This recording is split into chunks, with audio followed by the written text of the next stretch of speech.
By the end of this video, Taskmaster will have a full REST-style endpoint for projects: get, post, put, delete, plus a server action wired to a real form, and every single one of them will fail predictably instead of crashing your app. Creating API routes. What's a route handler? In the app router, an API route isn't a special config file somewhere. It's just a file named route.ts sitting inside app/. Wherever you place one, that path becomes a real HTTP endpoint. Put it at app API project/route.ts, and you've got an endpoint at /API/projects. Same rule as pages from video 2. The file system is the routing, just with route.ts instead of page.tsx, and no UI involved. Anatomy of a route file. Inside route.ts, you export functions named after HTTP methods. Export get, it handles GET requests. Export post, same file, different behavior.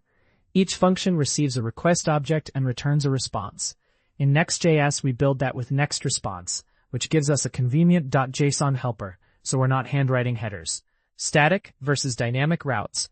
App API project/route.ts handles the whole collection, but updating or deleting one specific project needs a dynamic segment, exactly like the ID folder we built for project detail pages in video 2. App API project/id/route.ts. Inside that file, ID comes through the function's second argument, destructured from params. Same promise-based params you already know from video 2's dynamic routes. Note, route files live at app API/, but dynamic API routes follow the identical ID convention as page routes from video 2. If that clicked for pages, it already clicks here. HTTP methods hands-on. Step 1. Give the mock data layer real mutations. Video 3's libdata.ts only had get projects. Let's extend it with functions our routes can call. The array becomes a module-level variable instead of something rebuilt on every call, so changes actually stick between requests. Export type project equals ID string, name string, status active or archived. Let projects. Project equals 1, name, marketing site redesign, status active. ID 2, name, mobile app backend, status active. ID 3, name, Q1 reporting dashboard, status archived. Export async function get projects. Return projects. Export async function create project, name string. Const project. Project equals ID crypto.randomuidy. Name, status active. Projects.push, return project. Export async function update project ID string. Updates partial project. Const project equals projects find p get ID common ID. If not project return null. Object assign project updates.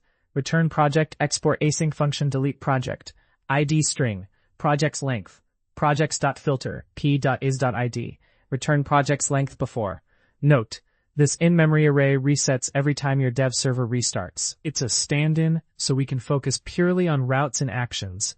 The exact same functions will point at a real database later in the series, without your route code changing at all. That's the whole point of keeping the data layer separate. Get. Reading the collection. In app API projects, route.ts. Import next response from next server. Import get projects from @libdata. Export async function get. Const projects is await get projects. Return next response JSON projects.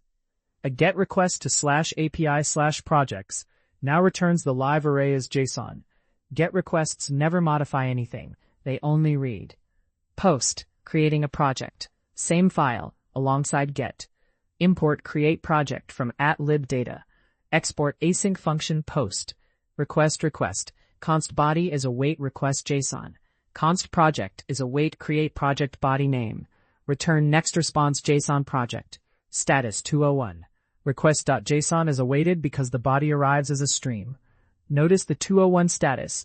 Created, not a generic 200. Status codes are part of the contract, not decoration. Put. Updating one project. This lives in the dynamic route. App API projects. @ID route.ts. Import next response from next server. Import update project from @libdata. Export async function put. Request. Params. Params promise ID string. Const ID is await params. Const body is await request JSON. Const project is await update project ID. Return next response JSON project. Same params as a promise rule from video 2's dynamic pages applies to dynamic routes too. Delete. removing a project. Import delete project from @libdata. Export async function delete. Request params, promise ID string. Request ID is await params.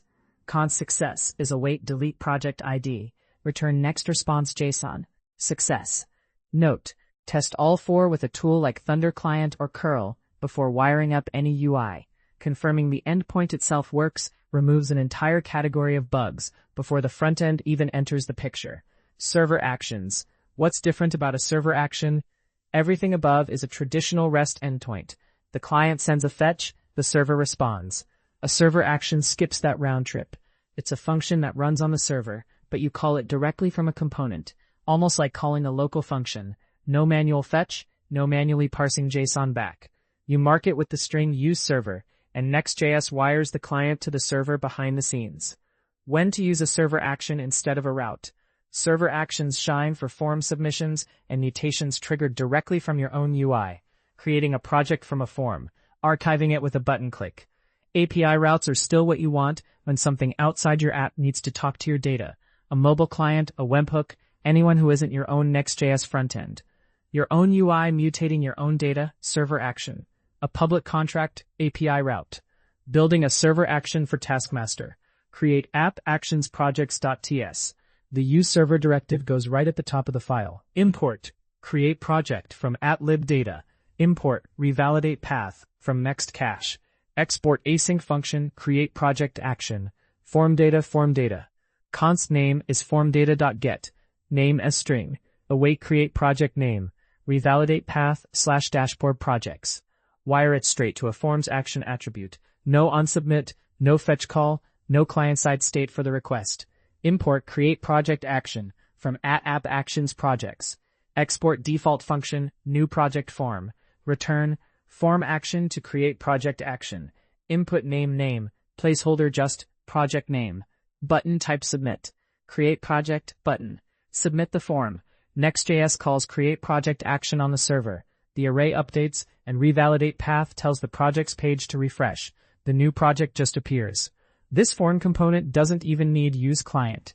The form submission is handled by the framework, not a click handler you wrote. Note, revalidate path is what closes the loop here.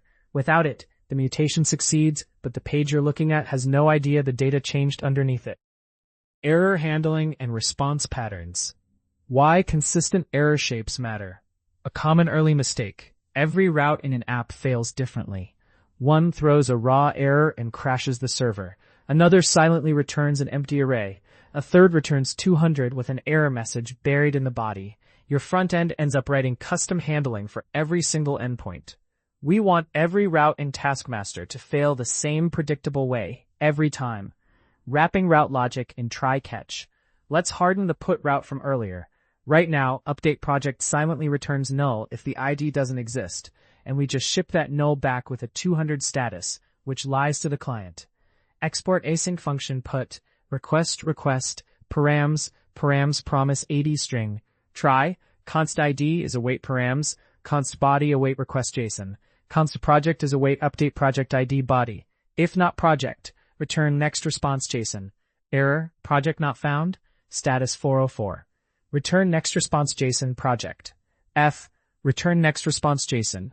Something went wrong updating the project. Status 500. Choosing the right status code. Status codes are how your front end knows what happened without parsing English sentences. 400 means the client sent something malformed, a missing name field. 404 means the resource wasn't found, exactly our missing project case above. 401 means not authenticated at all. 403 means authenticated but not allowed.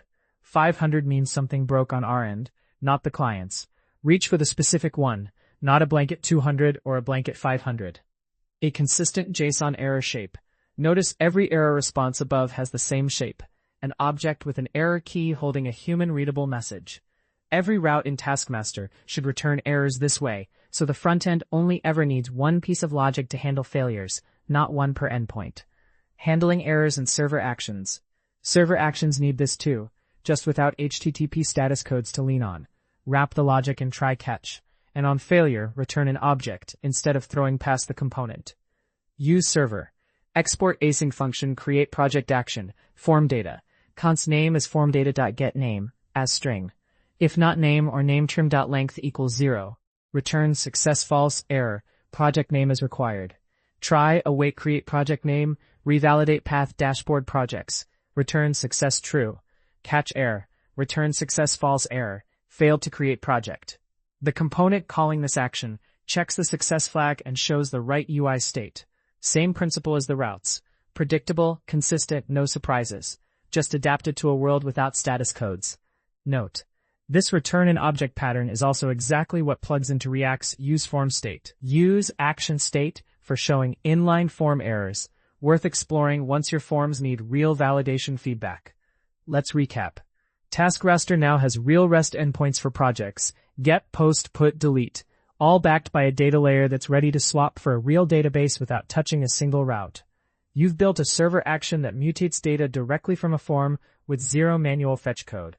And every route and action you've written fails the same predictable way, with the right status code and a consistent error shape. In the next video, we take this API layer to the front end, building the actual taskboard UI, wiring it up to these endpoints and actions, and handling loading and error states in the interface itself.